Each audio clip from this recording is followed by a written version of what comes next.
O, di ba? Nabibili mo lang ng iPhone 17 Pro Max? Yes. Totoo?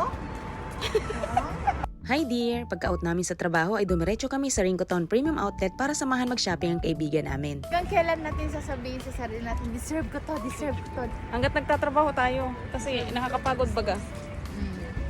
I know. Wala ka pang regalo sa sarili mo Ito eh. na nga, diba? Ano For bibili the mo? first time.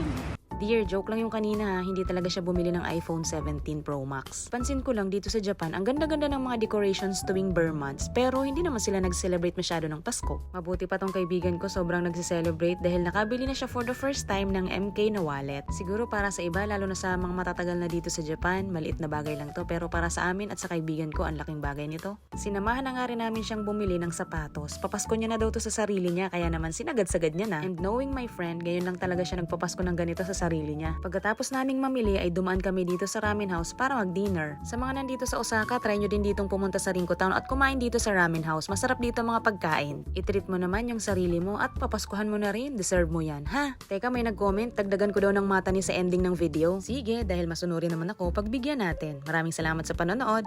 Ja, mata ne? Cute ba? Parang hindi naman cute. Sugoi na, bebe! Mata ne?